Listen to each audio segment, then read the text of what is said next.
एक ऐसी धुन जो शायद हर किसी के जहन में चिपक गई है, एक गाना जो पूरी दुनिया में गूंजा। जी हाँ, बेबी शार्क। अच्छा, सब यही समझते हैं कि ये सिर्फ बच्चों का एक गाना है, लेकिन क्या कभी किसी ने सोचा है कि इसके सीधे सादे बोलों के पीछे एक पूरी बाकायदा कहानी छुपी हो सकती है, एक क्लासिकी दास्तान? तो आज हम यही करने वाले हैं। हम उसके बयानिए का गहराई से जायजा लेंगे और देखेंगे कि बेबी शार्क सिर्फ एक गाना नहीं, बल्कि शायद एक अदबी शाहकार है।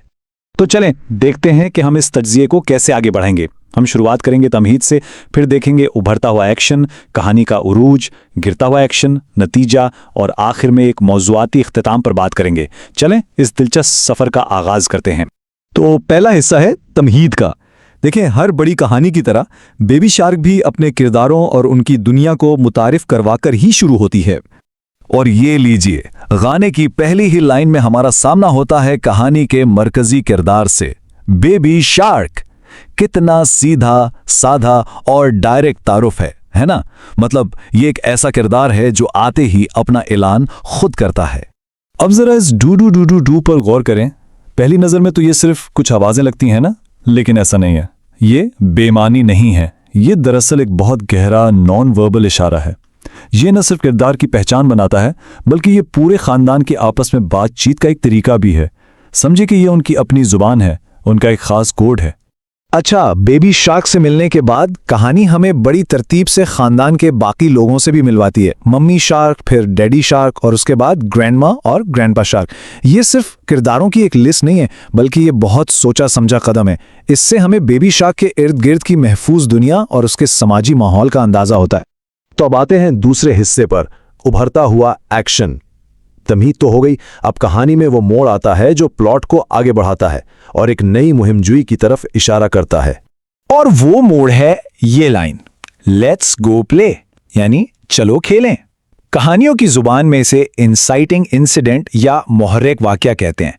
यही वो लम्हा है जो किरदारों को उनकी आरामदेह दुनिया से निकालकर एक नए सफर पर भेजता है। अभी तक तो सब कुछ बड़ा अच्छा और खुशगवार लग रहा है, लेकिन फिर कहानी एकदम से पलट जाती है। जो चलो खेलें की एक पुरजोश आवाज थी, वो अचानक भागो की चीख में बदल जाती है। जरा इस तब्दीली को महसूस करें, खुशी से सीधा खौफ की तरफ। ये एक वाज़े इशारा है कि अब कुछ गड़बड़ होने वाली है, कहानी में टेंशन आ चुकी है। और ये टेंशन हमें ले आती है कहानी के तीसरे हिस्से यानी उरूज पर। ये वो पॉइंट है जहां किरदारों को अपने सबसे बड़े चैलेंज का सामना करना है। और यहां इंकिशाफ होता है कहानी के विलेन का, हंग्री शार्क्स यानी भूखी शार्क्स। यही है वो खतरा जिसकी तरफ भागो का लफ्ज इशारा कर रहा था। अब वो खतरा सामने आ चुका है। ये कहानी का क्लाइमैक्स है, सबसे ज्यादा टेंशन वाला लम्हा। ठीक है, तो क्लाइमैक्स के बाद आता है चौथा हिस्सा, गिरता हुआ एक्शन। अब कहानी का तनाव कम होना शुरू होता है, क्योंकि जो मरकजी मसला था उसका हल सामने आने वाला है। और हल क्या है? हैरत अंगेज तौर पर बहुत सादा और अमली। भूखी शार्क से कैसे निपटा जाए? उन्हें खाना खिलाकर। फीड द शार्क्स है ना एक गैर मुतवक्के हल, लेकिन कितना मुअस्सर है। लड़ाई झगड़े के बजाय मसले की जड़ को ही खत्म कर दिया गया।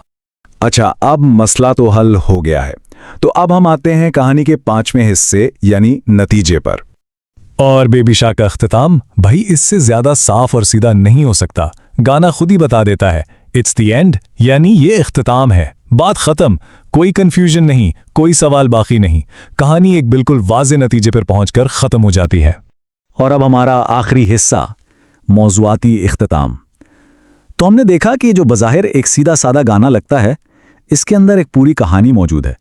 चलें एक बार फिर इस पूरे सफर को देखते हैं। तो ये है बेबी शार्क की कहानी का पूरा सफर। शुरू होता है खानदान के तारुफ से, फिर चलो खेले का मुहर्रिक वाकया आता है, उसके बाद भागो के साथ एक्शन ऊपर जाता है, क्लाइमैक्स आता है भूखी शार्क्स पर, फिर शार्क्स को खाना खिलाओ से मसला हल होता है, और आखिर में ये इख्तिताम है पर कहानी खत्म हो जाती है। वाकई ये तो 5 हिस्सों वाली एक मुकम्मल दास्तान है। लेकिन जाते जाते एक सवाल जहन में आता है, क्या ये इख्तिताम है, वाकई कहानी का फाइनल एंड है, या चूंकि ये गाना अक्सर बार बार चलाया जाता है तो क्या ये सिर्फ एक साइकिल का खात्मा है जिसके फौरन बाद एक नई कहानी शुरू हो जाती है? क्या पता बेबी शार्क की असल कहानी शायद उसके कभी ना खत्म होने वाले चक्कर में ही छुपी हो। इस पर सोचा जा सकता है।